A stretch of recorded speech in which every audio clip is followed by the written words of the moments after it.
एक कसाई था सदना। वह बहुत ईमानदार था। वो भगवान के नाम कीर्तन में मस्त रहता था।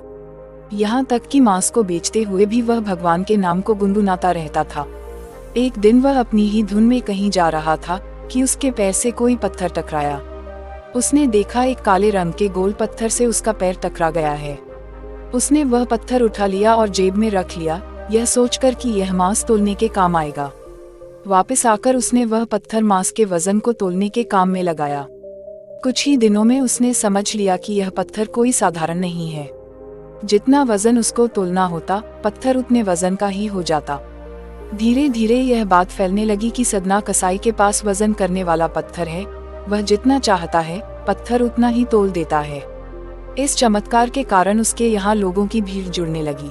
भीड़ जुड़ने के साथ ही सदना की दुकान की बिक्री बढ़ गई। बात एक ब्राह्मण तक भी पहुंची। हालांकि वह ऐसी अशुद्ध जगह पर नहीं जाना चाहते थे जहां मांस बिकता हो, किंतु चमत्कारिक पत्थर को देखने की उत्सुकता उसे सदना की दुकान तक खींच लाए। दूर से खड़ा वह सदना कसाई को मीट तोलते देखने लगा। उसने देखा कि कैसे वह पत्थर हर प्रकार के वजन को बराबर तोल रहा था। ध्यान से देखने पर उसके शरीर के रोए खड़े हो गए। भीड़ के छटने के बाद ब्राह्मण सदना कसाई के पास गया। ब्राह्मण को अपनी दुकान में आया देखकर सदना कसाई प्रसन्न भी हुआ और आश्चर्यचकित भी। बड़ी नम्रता से सदना ने ब्राह्मण को बैठने के लिए स्थान दिया और पूछा कि वह उनकी क्या सेवा कर सकता है। ब्राह्मण बोला, तुम्हारे इस चमत्कारिक पत्थर को देखने के लिए ही मैं तुम्हारी दुकान पर आया हूँ, या यूं कहें कि ये चमत्कारी पत्थर ही मुझे खींचकर तुम्हारी दुकान पर ले आया है। बातों ही बातों में उन्होंने सदना कसाई को बताया कि जिसे पत्थर समझकर वो मांस तोल रहा है, वास्तव में वो शालिग्राम जी हैं, जो कि भगवान का स्वरूप होता है। शालिग्राम जी को इस तरह गले कटे मांस के बीच में रखना व उनसे मांस तोलना बहुत बड़ा पाप है। सदना बड़ी ही सरल प्रकृति का भक्त था। ब्राह्मण की बात सुनकर उसे लगा कि अनजाने में तो बहुत बड़ा पाप कर रहा हूँ।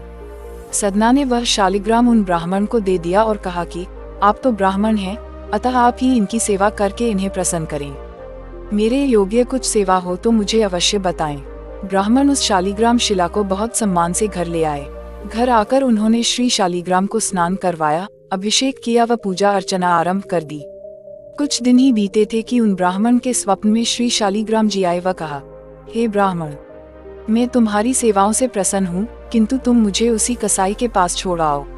स्वप्न में ही ब्राह्मण ने कारण पूछा तो उत्तर मिला कि तुम मेरी अर्चना पूजा करते हो, मुझे अच्छा लगता है, परंतु जो भक्त मेरे नाम का गुणगान कीर्तन करते रहते हैं, उनको मैं अपने आप को भी बेच देता हूँ। सदना तुम्हारी तरह मेरी अर्चना नहीं करता है, परंतु वह हर समय मेरा नाम गुनगुनाता रहता है, जो कि मुझे अच्छा लगता है, इसलिए तो मैं उसके पास गया था। ब्राह्मण अगले दिन ही सदना कसाई के पास गया व उनको प्रणाम करके सारी बात बताई व श्री शालिग्राम जी को उन्हें सौंप दिया। ब्राह्मण की बात सुनकर सदना कसाई की आंखों में आंसू आ गए। मन ही मन उन्होंने मांस बेचने खरीदने के कार्य को बंद कर देने की सोची और निश्चय किया कि यदि मेरे ठाकुर को कीर्तन पसंद है तो मैं अधिक से अधिक समय नाम कीर्तन ही करूंगा।